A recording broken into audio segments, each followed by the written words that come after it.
Boa noite, meus irmãos. Sejam todos bem-vindos ao Círculo da Luz. Vamos, neste momento, elevarmos os nossos pensamentos, nos ligarmos a esta espiritualidade amiga e protetora. Todos nós que aqui viemos, nós viemos em busca de algo, mas nós precisamos estar receptivos a este auxílio. E a prece é esse momento todo especial, aonde nos ligamos ao nosso Pai Maior. Por isso, vamos orar. Pai nosso que estais em toda parte, santificado seja o teu nome. Venha a nós o teu reino, seja feita a tua vontade, assim na terra como no espaço. O pão nosso de cada dia dá-nos hoje, perdoa as nossas dívidas, assim como nós perdoarmos aos nossos devedores. E não nos deixes, Pai, cair nas tentações, livra-nos de todos os males, pois teu é o reino, é o poder, é a glória para sempre. Que assim seja, Senhor. Em nome de Deus, de Jesus, da cúpula espiritual do Círculo da Luz, nós damos por abertos os trabalhos de desobsessão coletiva da noite de hoje. Ainda envoltos na prece, vamos mentalizar os nossos lares e todos aqueles irmãos que conosco lá convivem. O nosso pai, a nossa mãe, o marido, a esposa, os filhos, os irmãos. Também aquela pessoa que nos auxilia nos trabalhos domésticos, a fim de que a espiritualidade maior possa ir até os nossos lares e de lá retirar aquelas entidades que já não têm mais um corpo físico, mas que não conseguem compreender a sua nova situação e nos deixam aquela carga de energias pesadas e enfermiças. Que estes irmãos possam ser levados no trabalho lá embaixo, onde os médiuns estão reunidos, a fim de que possam ser assistidos, doutrinados, esclarecidos e levados ao plano espiritual. Por isso, irmãos, auxiliemos a espiritualidade a higienizar os nossos lares, mentalizando cada irmão que conosco lá convive, cada peça do nosso lar.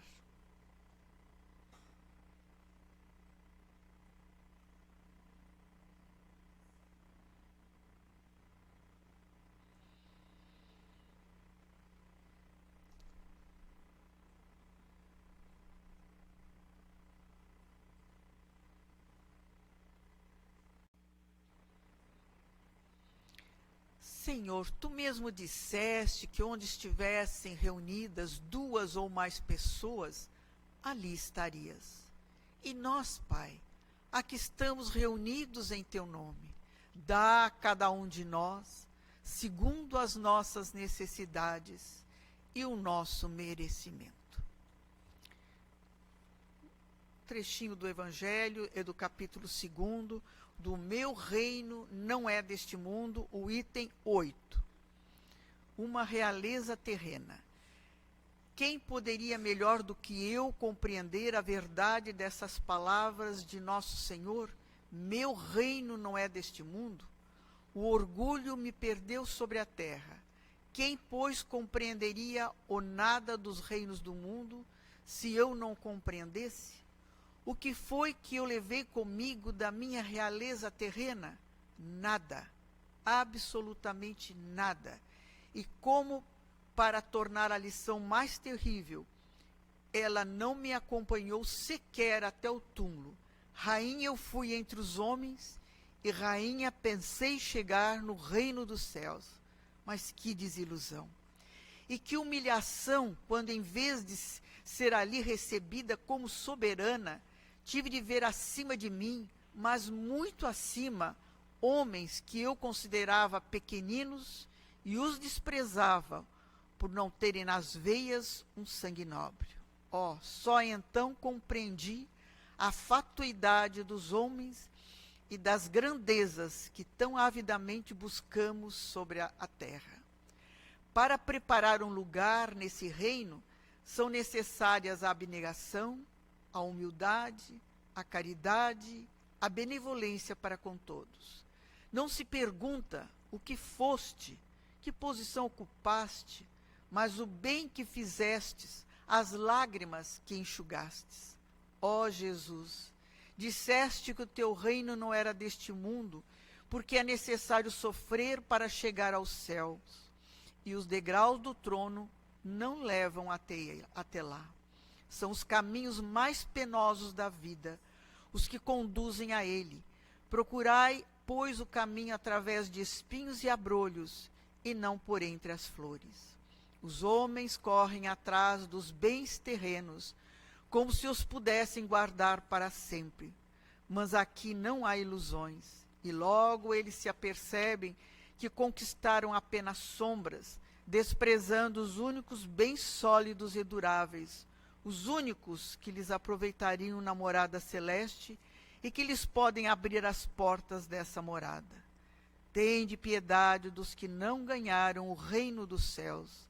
Ajudai-os com as vossas preces, porque a prece aproxima o homem do Altíssimo. É o traço de união entre o céu e a terra. Não o esqueçais. Este item 8º deste evangelho é um depoimento de uma rainha da França, onde ela achou, que ela iria ser recebida na espiritualidade como uma rainha. E que decepção ela teve quando percebeu que não adiantou nada o título de rainha na espiritualidade. E que aqueles que trabalhavam para ela e que ela achava que não tinha sangue nobre, estavam acima, muito acima dela. Então, nós podemos ver pela mensagem que muitas vezes nós nos apegamos tanto às coisas da matéria que são perecíveis, que nós vamos deixar. Nós só vamos levar realmente as do espírito. Mas conta uma lenda que uma mulher muito pobre estava com uma criança ao colo quando passou por uma caverna e ouviu uma voz que vinha de dentro dessa caverna que lhe dizia: entra, pode entrar e pegar de tudo que tu quiseres. Mas não te esquece de uma coisa, o principal, porque no momento que tu saíres, a porta vai se fechar. Não esquece o principal. E ela entrou, e chegando ali, viu barras de ouro, viu joias. Ela largou a criança, pegou do seu avental e começou a colocar aquelas joias no seu avental. E aí ela ouviu uma voz: faltam apenas alguns minutos. E ela, apressada, pegou mais algumas coisas e saiu correndo. E a porta se fechou. Aí ela percebeu que ela não tinha pego a filha. As coisas materiais, logo ela se acabaram. E o desespero a levou para o resto da vida, porque o mais importante, o mais precioso, ela havia esquecido. Assim somos nós. Às vezes nós levamos uma existência inteira apegados às coisas da matéria, em adquirir os bens, em maiores conquistas na matéria. E as do espírito nós relegamos. Tem tempo. Para que eu vou me preocupar agora? Deixa para mais tarde, quando eu estiver velho. E aí quando chegar na velhice, agora eu estou muito velho, não dou para isso. Eu devia ter feito isso quando eu era jovem. Então, vamos sempre nos lembrar que o mais importante, o principal, são as aquisições espirituais. Nós temos uma vida que normalmente se leva 80, 90 anos nos dias atuais. Temos tempo suficiente para nos ligarmos ao Pai maior e para termos as verdadeiras aquisições, as do Espírito. E que a paz do Divino Mestre nos possa envolver. A mensagem da noite, A exposição será do nosso irmão Valdinei. Ele é da cidade de Sombrio, do Centro Espírita Celeiro de Luz. Vamos vibrar para que ele encontre facilidade no tema que preparou para todos nós na noite de hoje.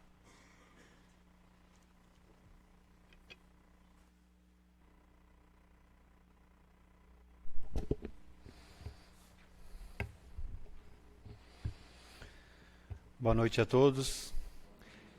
Que a paz do Mestre Jesus se mantenha em cada coração. Uma satisfação mais uma vez e uma alegria estar nessa casa. E também saudar vocês por esse dia chuvoso, as pessoas que saíram de casa mesmo nesse dia chuvoso, né? Isso nos faz lembrar os primeiros cristãos. Hoje o nosso problema é uma chuva.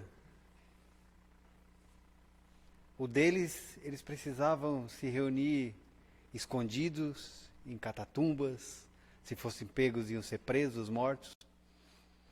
Hoje a gente só tem uma chuva, que nos atrapalha um pouquinho. Mas, felizes de nós, que ainda saímos de casa para buscar um pouco de compreensão e de religiosidade. O tema da noite é a parábola do semeador. A primeira das parábolas de Jesus. Junto com a do joio e do trigo são as únicas que têm explicação. Tem legendinha depois. As outras a gente tem que se virar. Mas antes de entrar no tema propriamente dito, a gente precisa introduzir algumas coisas, contextualizar algumas coisas. Eu não sei se tem alguém aqui que está tendo contato há pouco tempo, é a primeira vez que está tendo contato com a doutrina espírita. Não sei se tem alguém ainda nessa situação. Mas a gente precisa primeiro, antes de tudo, derrubar alguns mitos. Tem algumas lendas que giram em torno, que gravitam em torno da doutrina espírita, e algumas dessas lendas, nós mesmos espíritas, a gente se apega a elas. Primeiro, eu não sei o que disseram para vocês, para aquelas pessoas que estão há pouco tempo aqui, sobre a doutrina espírita, mas uma coisa é fato que todos precisam saber. Nós acreditamos em Deus e nós acreditamos em Jesus. Ponto. Se cria muita pirotecnia. Tu vai lá na casa espírita, já vai ver espírito, vai ver sei lá o que. Tem gente, me perguntaram já cada coisa.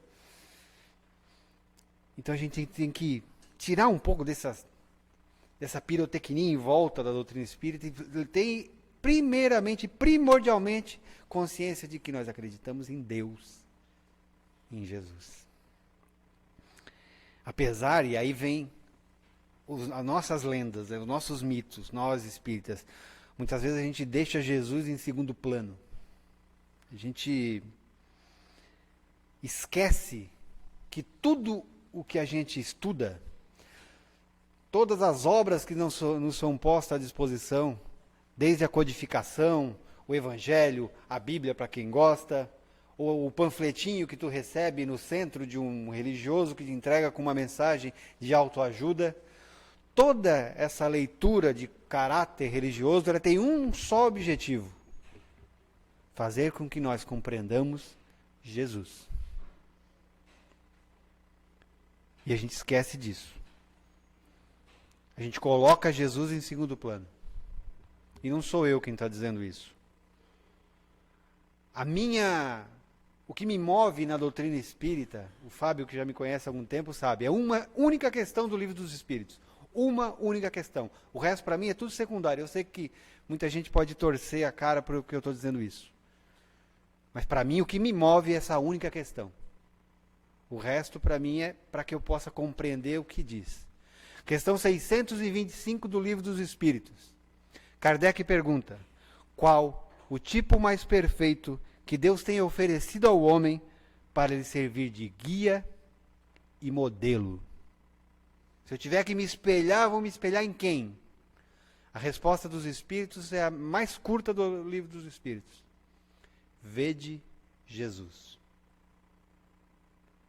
Ele não disse vede Paulo, Pedro, Chico. Não, ele disse vede Jesus.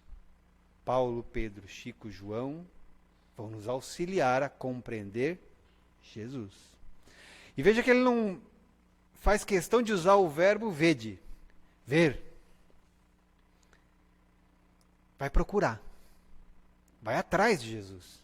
Vai ver o que ele fez. Vai ver o que ele deixou. Vai entendê-lo.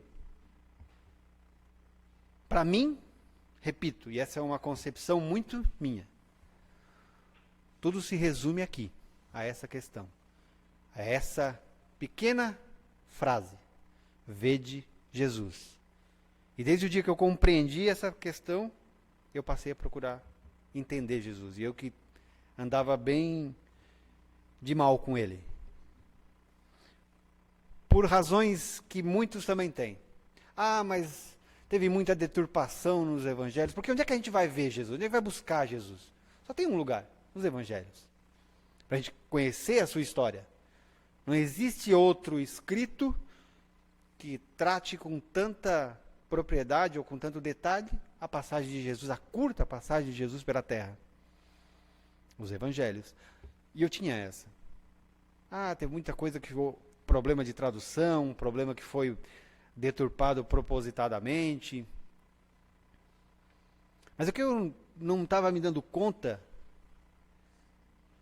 quando eu passei a estudar esse assunto, é que às vezes a gente se apega a algumas partes do Evangelho que não interessa. O Evangelho segundo o Espiritismo, ele é tão interessante porque ele deixa de fora essas partes que não interessam. Porque para mim, vou falar de novo uma visão muito pessoal, para mim pouco importa se Jesus nasceu de mulher virgem, se não nasceu de mulher virgem, se tentaram matar quando criança, se ele era solteiro, se ele era casado, se ele era analfabeto, se ele era letrado, se foi crucificado, se ressuscitou, se morreu de verdade, foi só um corpo espiritual que apareceu. Para mim isso pouco importa, não faz a menor diferença. Se amanhã surgir uma prova de que ele era casado, teve 3 filhos, não vai mudar em nada. Porque a parte que importa realmente no Evangelho, é o que está no Evangelho com o Espiritismo, é a parte dos seus ensinamentos. Isso é o que importa, de verdade. O resto é discussão boba de religião. Discussão boba que não leva a lugar nenhum. Porque o que importa é o cerne. Aquilo que ele tentou deixar como mensagem. Vede Jesus. Os evangelhos não são livros didáticos. Não são os livros que trazem uma doutrina de forma acadêmica. E a gente se engana por conta disso. Os evangelhos também não são biografias. Não é uma, quando tu lê o evangelho, se tu acha que aquilo é uma biografia que tu pudesse de repente transportar para uma tela de cinema, uma biografia, não é. Os evangelhos são relatos feitos por pessoas que tiveram o primeiro contato com Jesus. Era a forma com que elas tinham de recordar do tempo em que estiveram com ele. É uma forma que elas encontraram de escrever o impacto que a passagem de Jesus na vida deles causou. Não necessariamente de forma biográfica. Não é um livro de história. Eles contavam do jeito deles. Esse foi o meu erro.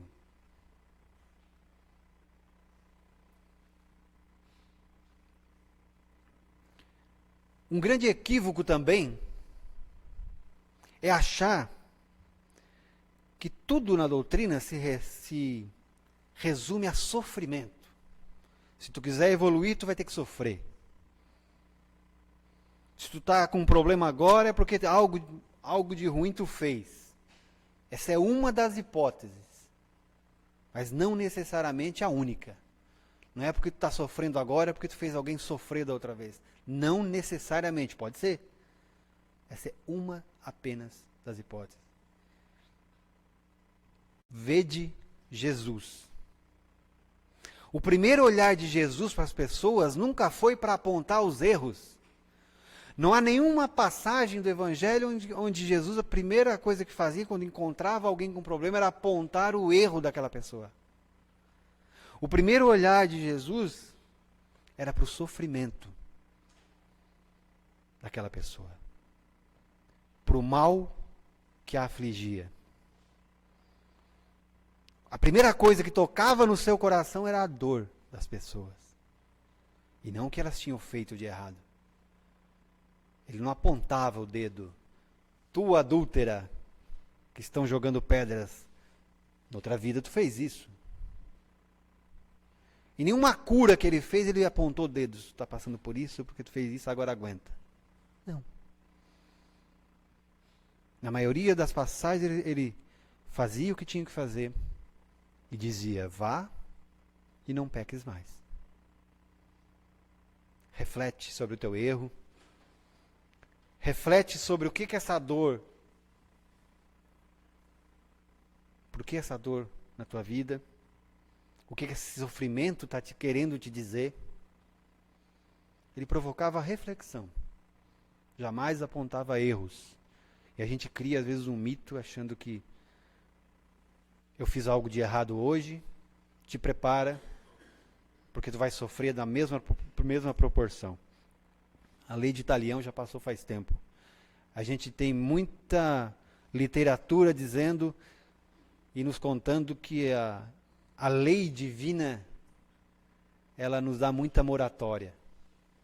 A gente ganha muito desconto na nossa caminhada. A gente comete uma barbaridade enorme aqui, mas às vezes um ato ali já ganha um desconto bom mais na frente. Então, é um mito achar que tudo na nossa vida é sofrimento. Jesus em nenhum momento disse isso. Eu faço questão de frisar, porque a gente precisa tirar da nossa frente esse mito, porque senão a gente não vive. Porque todos nós aqui já cometemos muitos erros na nossa existência. E se tu for pensar assim, tu não vive. Nós vamos ter que resgatar os nossos problemas, mas calma. Vê de Jesus.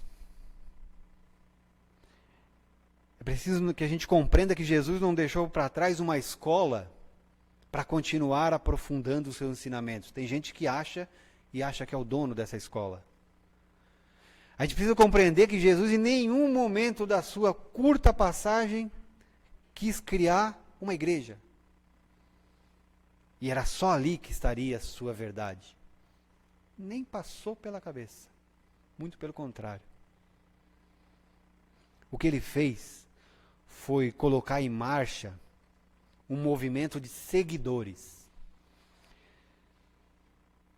De seguidores que se encarregassem de promover o que ele chamava da chegada do reino de Deus.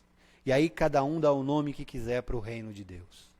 A gente pode chamar dos mundos superiores, os mundos felizes. Mas ele chamava de o reino de Deus.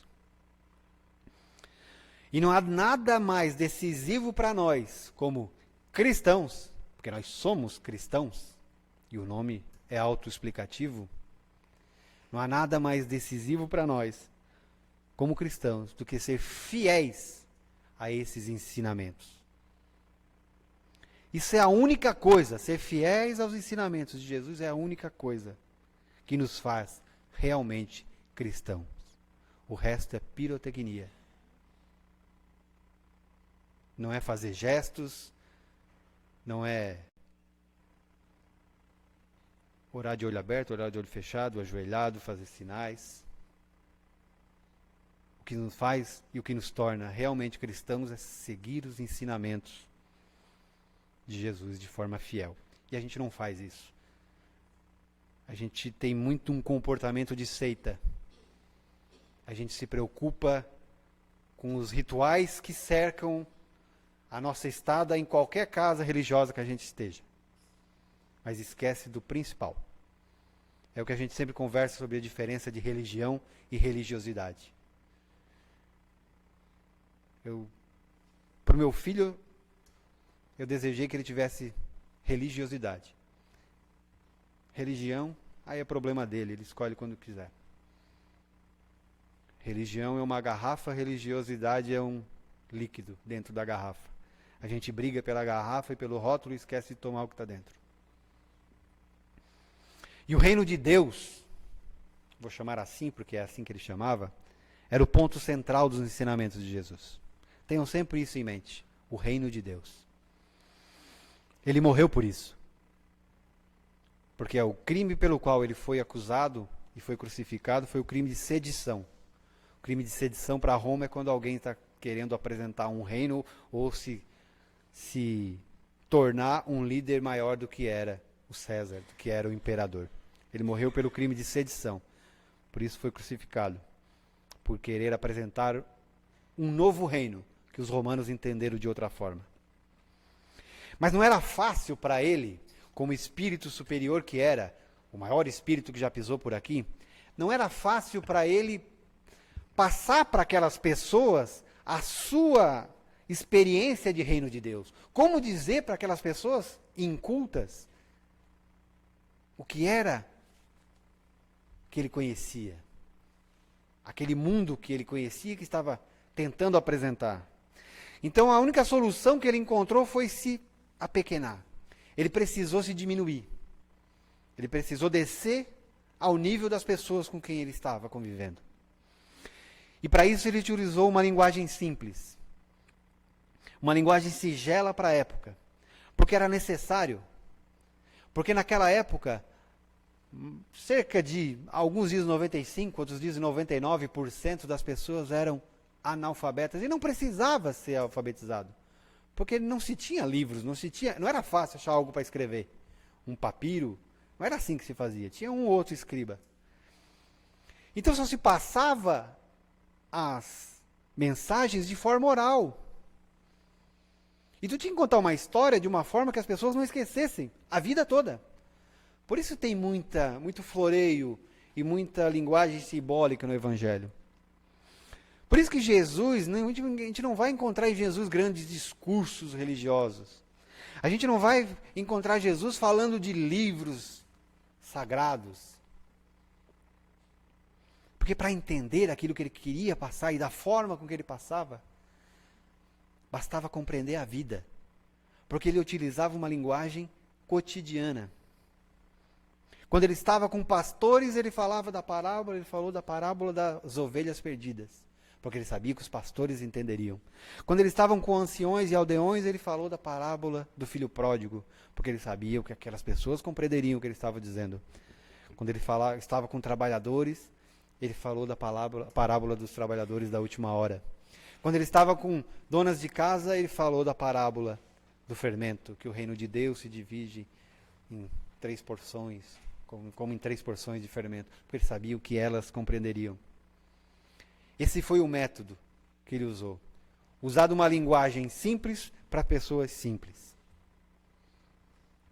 E foi assim, nas margens do lago Genezaré, em Cafarnaum, na Galileia, que ele disse: eis que um semeador saiu a semear.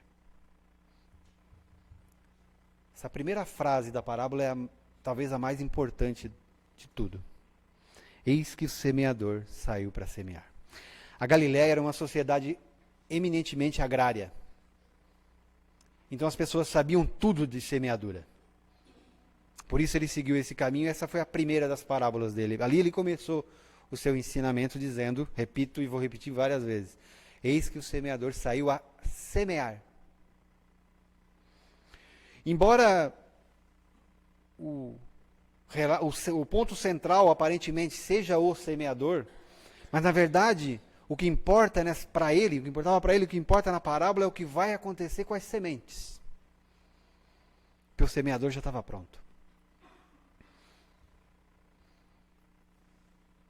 Essa parábola, que também é encontrada em Marcos e Lucas, eu vou ler ela rapidamente, aqui está em Mateus. Eis que o semeador saiu a semear, e uma parte caiu à beira do caminho, vieram as aves e comeram. Outra parte caiu em solo pedregoso, onde não havia muita terra, e brotou imediatamente. Mas por não haver profundidade na terra, raiando o sol foi queimada, e por não ter raiz, ressecou-se. Outra parte caiu em espinheiros, e os espinhos subiram e a sufocaram. Outra parte caiu sobre a terra boa. Dava fruto, 100, outra 60, a outra 30. Quem tiver ouvidos, que ouça. Ele gostava de terminar assim, né? Quem tiver ouvidos, que ouça.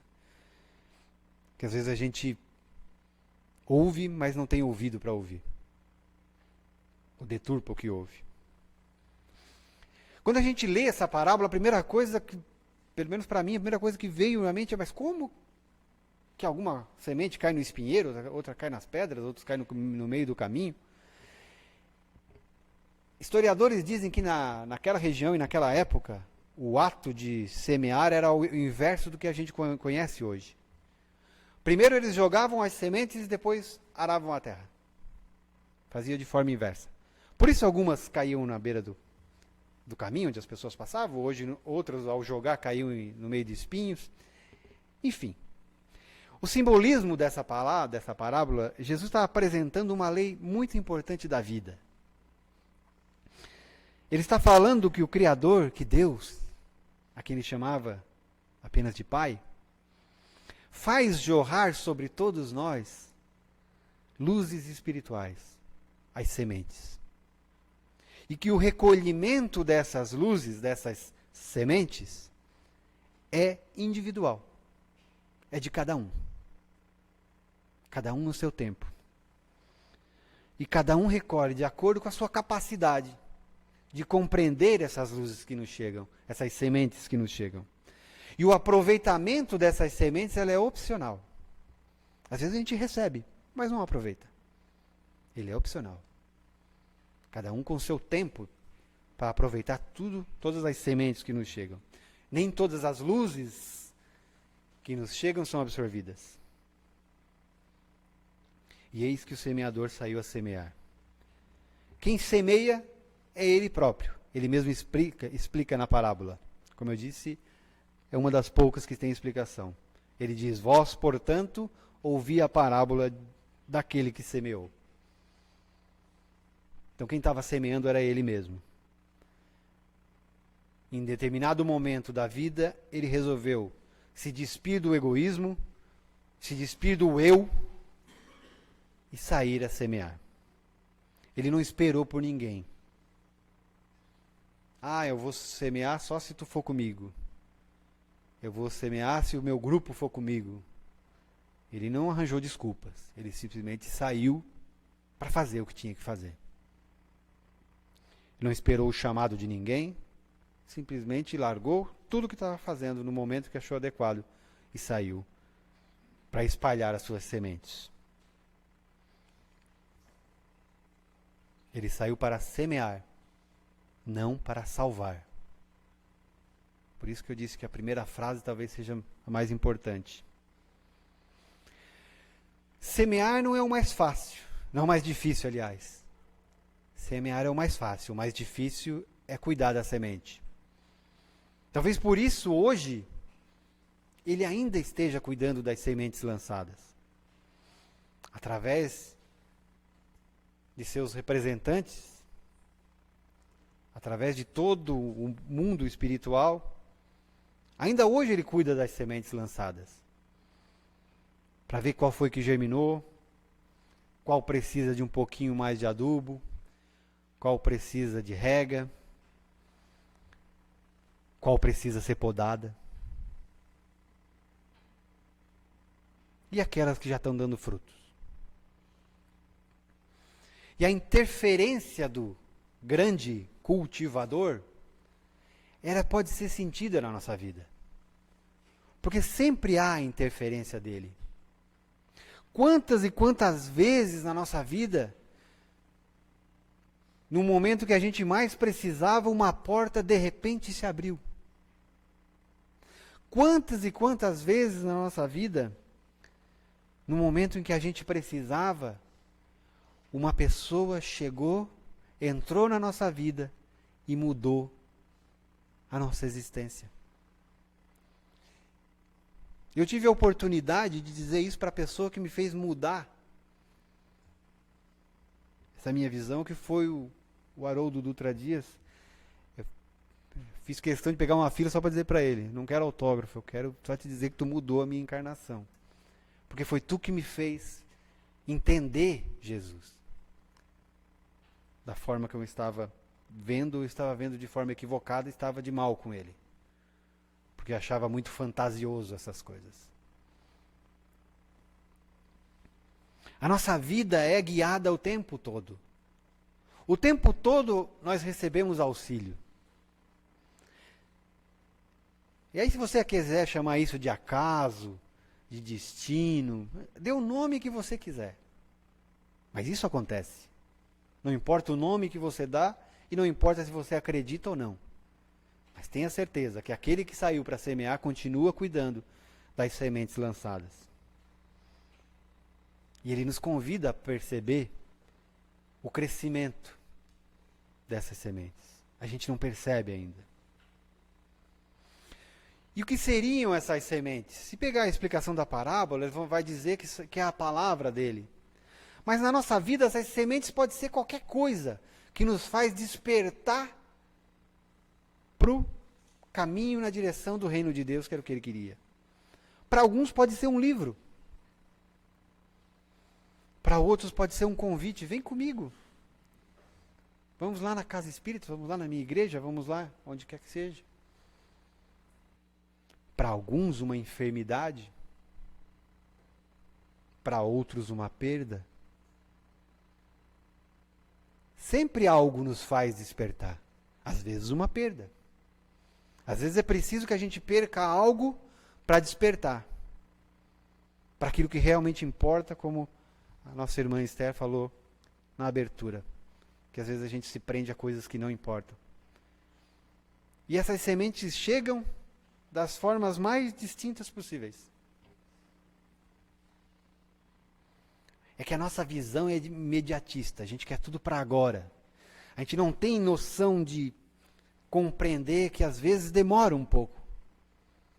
Mas nós somos imediatistas e não compreendemos que às vezes quando a ajuda chega.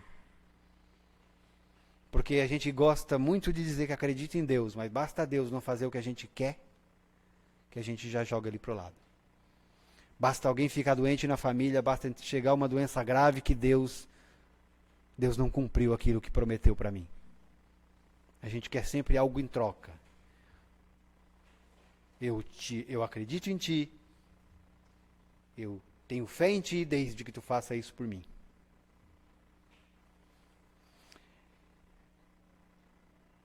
E algumas sementes caíram à beira do caminho. A beira do caminho, na simbologia da parábola de Jesus, é aquele solo duro. Aquele solo em que a semente não penetra. Muitos de nós, em determinados momentos da nossa existência, o que tem para receber, o que tem para dar, é um coração duro mesmo. Que não tem nada de cunho religioso que faça penetrar. Em alguns momentos da nossa vida, nós somos essa beira do caminho, esse solo duro.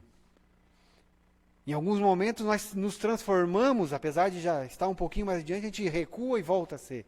Basta uma perda. Porque quando a gente perde alguém, não tem explicação religiosa que em determinado momento não adianta vir com religião que precisa só da dor.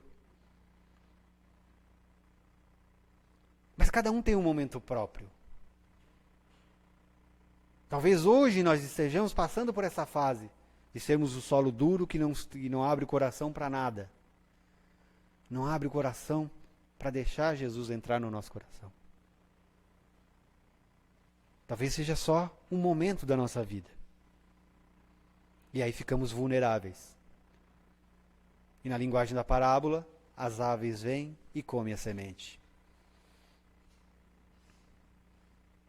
Ficamos vulneráveis.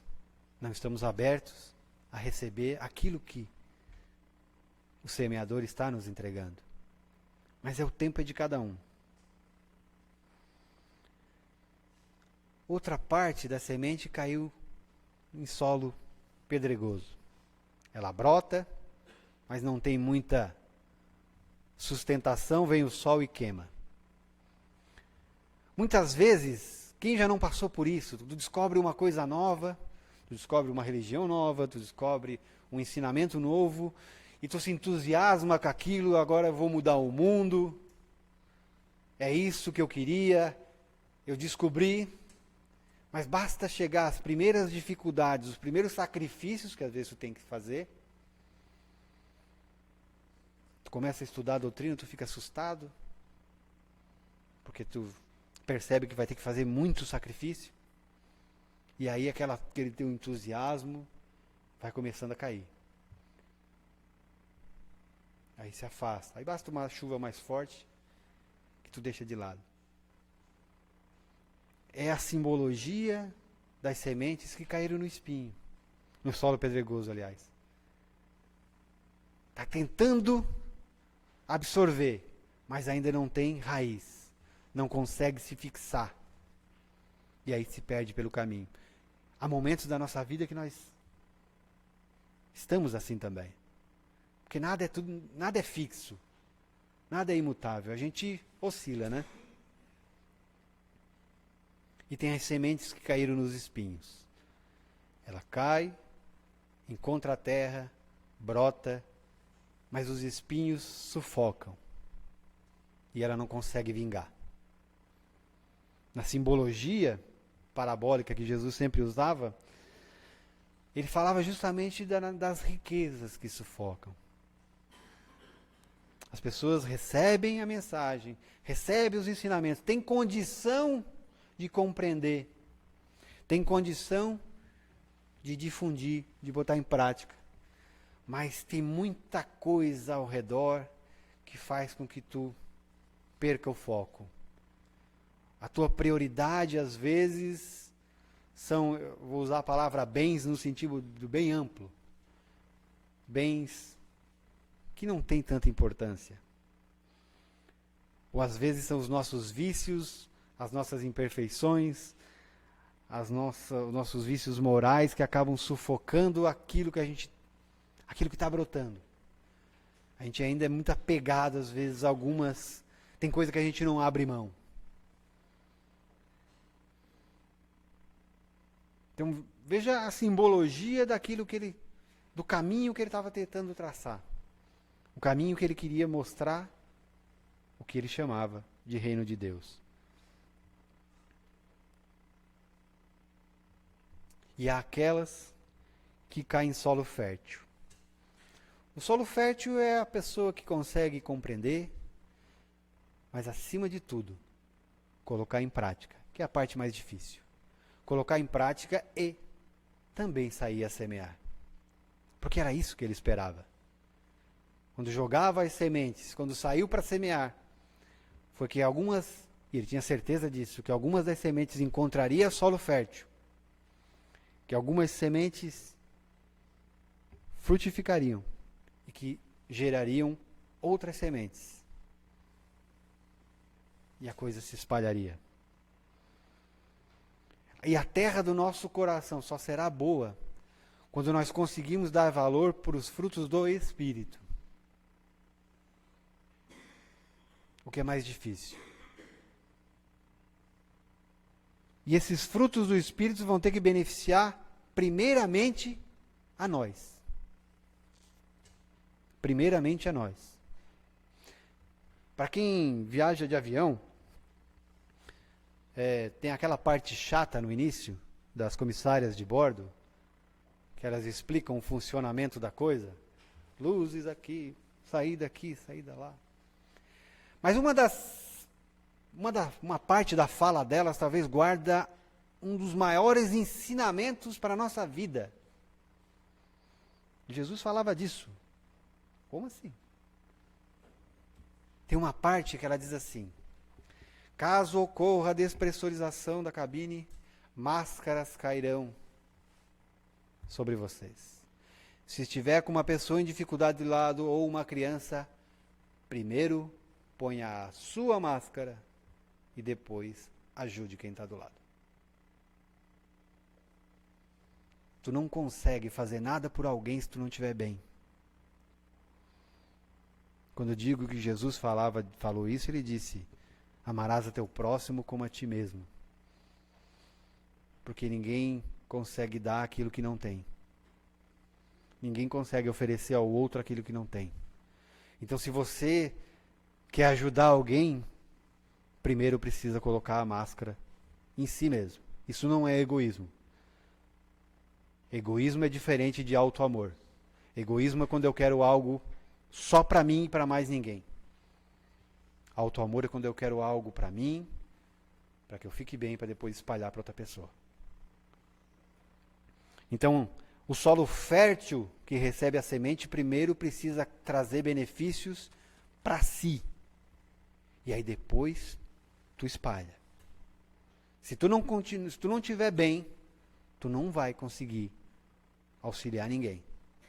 E às vezes a gente acha que dedicando-se 100% da tua vida para outra pessoa e esquecendo de si mesmo, tu está conseguindo ajudar, tu não está, está só te prejudicando também. Tu precisa estar bem para ajudar alguém. E veja que quando ele fala do solo fértil, ele faz questão de dizer, uns deram 100, outros 60, outros 30. Ele não estava esperando a excelência de ninguém. Ele sabia que tinha diferenças. Sabia que demoram mais, que vão conseguir trazer mais resultados, outros um pouquinho menos, outros menos ainda, mas todos trarão resultados. Jesus não era imediatista.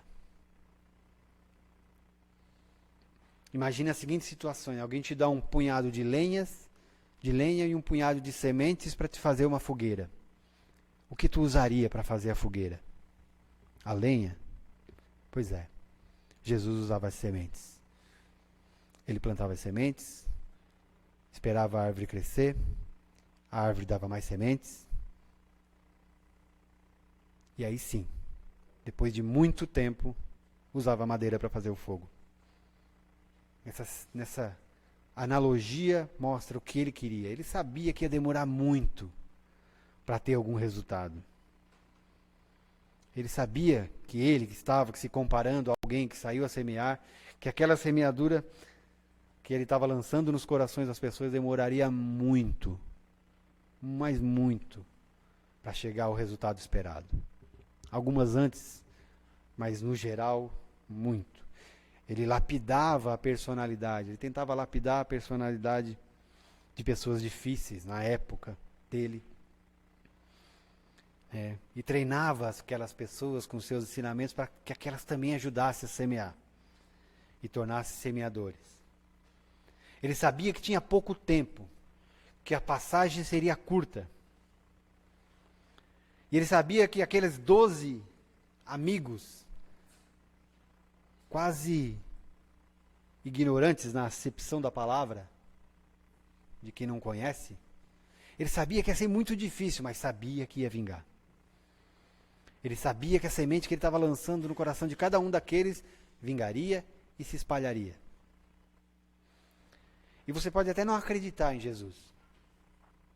Você pode até não acreditar no retrato que é passado, que nos é apresentado de Jesus. Pode duvidar da sua existência.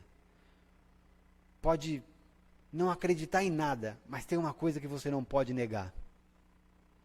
Que a vida ficou mais agradável depois da estada dele aqui.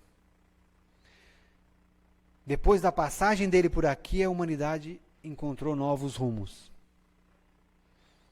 Depois da passagem dele por aqui, você acreditando ou não, uma revolução silenciosa começou a acontecer no coração de cada um. A ponto de dividir a história para antes e depois dele. Você pode não acreditar. Tem muita gente que não acredita sequer que ele existiu. Para essas pessoas, tem uma passagem de um livro, não vou me recordar qual o livro, que o autor diz assim: eu não sei o que aconteceu. Eu não tenho provas do que aconteceu.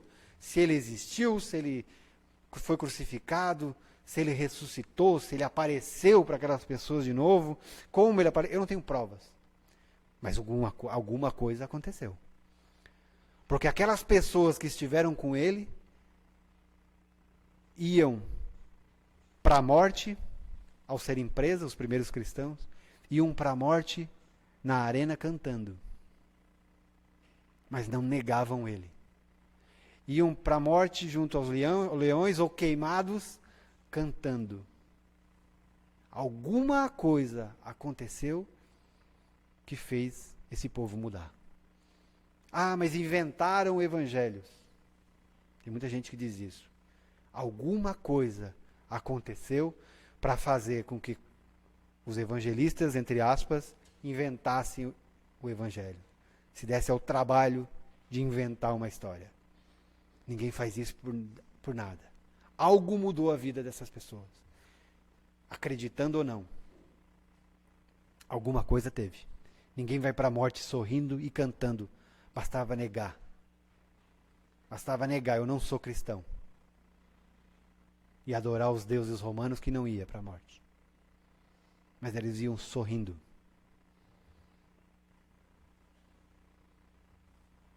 A parábola do semeador, Jesus fala dos mistérios do reino de Deus.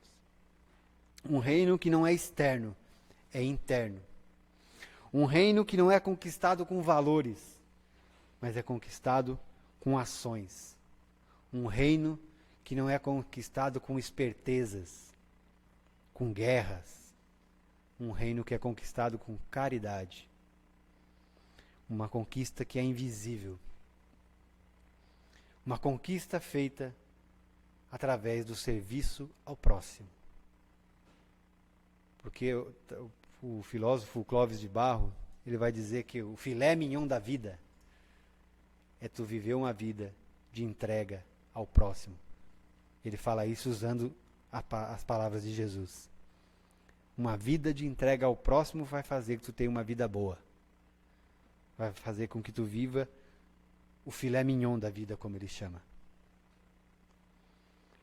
Muita gente pensa que Jesus veio para resolver os nossos problemas. Muita gente pensa que Jesus morreu para nos salvar. Jesus veio para semear. E Jesus morreu para nos mostrar o caminho. Ele não salvou ninguém. Ele veio nos mostrar o caminho, lançou a semente disso. Agora daqui para frente é com vocês. E a cada um segundo as suas obras. É com vocês. Não veio para salvar ninguém. Deus não seria tão cruel a ponto de sacrificar alguém pelos erros de outros.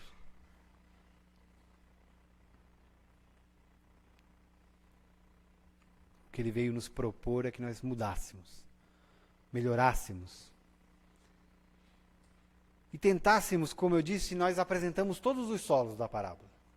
Há momentos que nós somos cada um deles. Há momentos que a gente recebe, que a gente frutifica. Há momentos que a gente faz isso. Há momentos que a gente recua e se torna duro.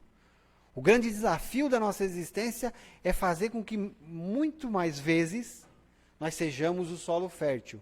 E cada vez menos o solo da beira do caminho, os espinheiros ou as pedras. Porque nós transitamos por todos eles. Nós somos um pouco de cada coisa, dependendo do estado do nosso estado daquele dia, daquele período da nossa vida, do que está acontecendo ao nosso redor. O desafio é tentar cada vez mais ser o solo fértil. E para isso a gente precisa pôr no centro da nossa existência os menos favorecidos. Viver a compaixão. Sacudir a indiferença. Criar pontes. E não se afastar das pessoas. Desenvolver a acolhida. A grande senha que Jesus deixou para quem quiser entrar no reino de Deus é: porque eu tive fome e me deste de comer. Eu tive sede e me deste de beber. Ali ele deixa a mensagem que onde serão separados quem vai para um lado e quem vai para o outro. Essa é a senha, a caridade. Eu estava lendo um dia desse, tropecei numa frase de um escritor americano chamado Mark Twain. Ele é do fim do século XIX, início do século XX. E ele faz uma afirmação que me pôs a pensar, que ele diz o seguinte: se Jesus estivesse aqui hoje, se tem uma coisa que ele não seria, era cristão. Olha só. Se Jesus estivesse aqui hoje, ele não seria cristão. De acordo com aquilo que a gente entende como cristão. Porque a nossa ação hoje como cristãos, ela não gera seguidores para difundir uma mensagem, mas sim adeptos a uma religião. Não vamos generalizar, mas é isso. O que se cria é adeptos de uma religião. Ah, tu não falou de Kardec hoje. Tu não é espírita.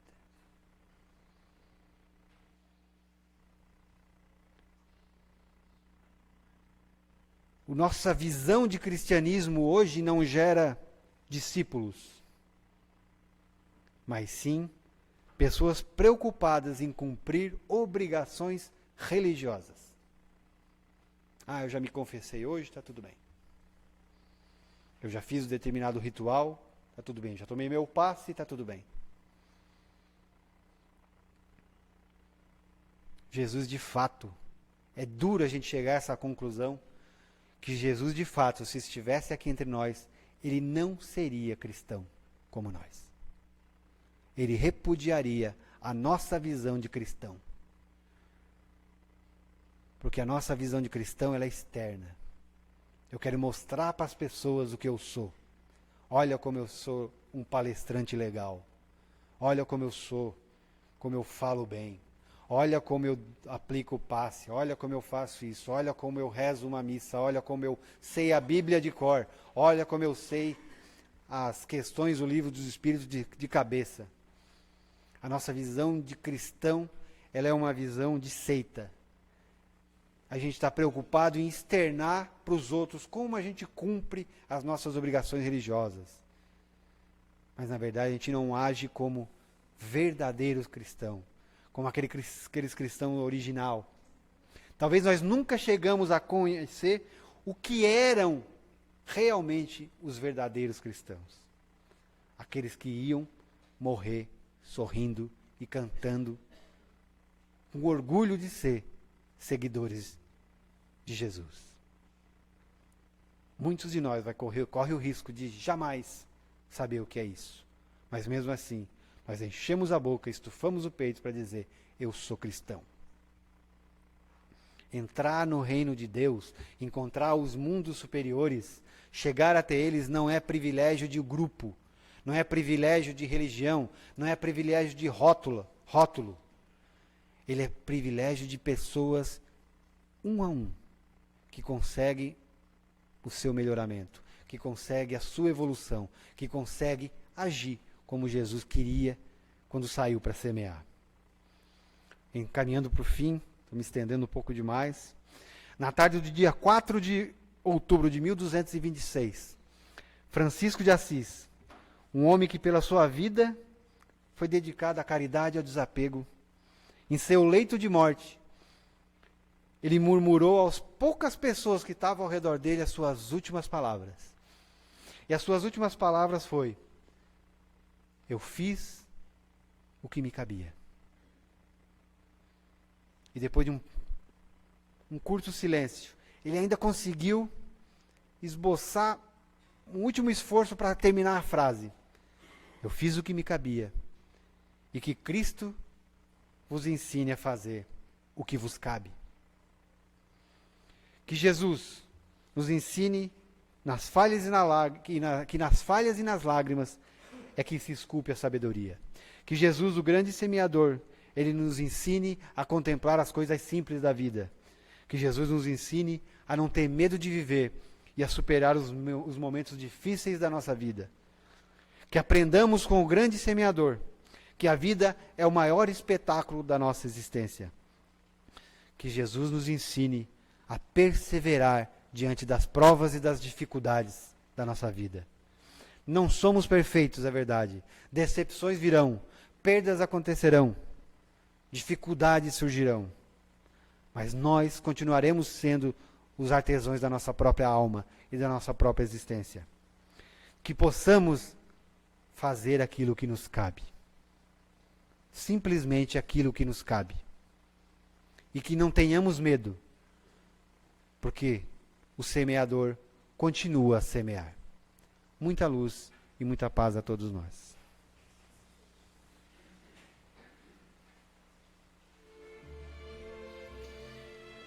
Agradecemos assim ao nosso irmão Valdinei pela mensagem que deixou para todos nós. E que Jesus o abençoe.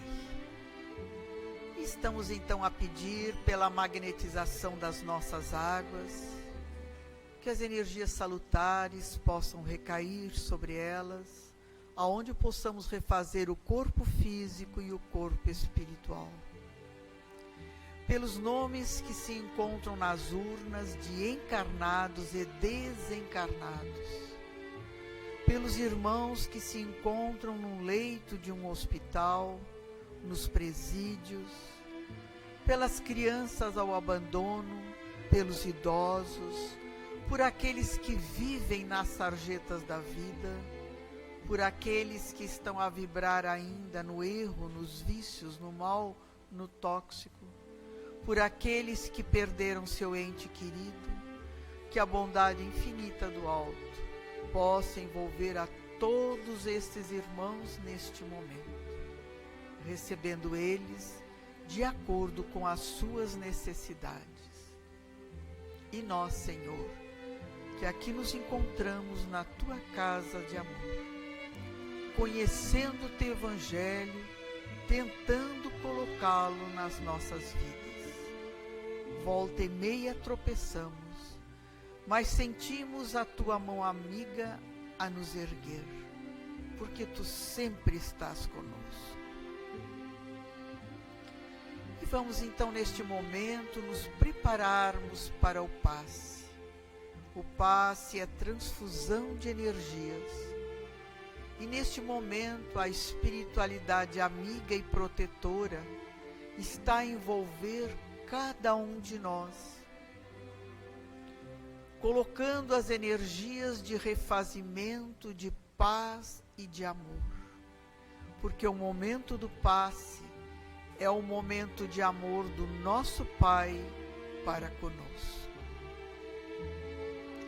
Vamos sentir como uma luz a penetrar todo o nosso ser, a entrar pelo nosso centro coronário, frontal, laríngeo, cardíaco, esplênico, gástrico, genésico. Vamos nos reabastecer do amor divino. E unidos que aqui estamos num só sentimento e num só coração, a Ti elevamos, Senhor, nossa prece de gratidão.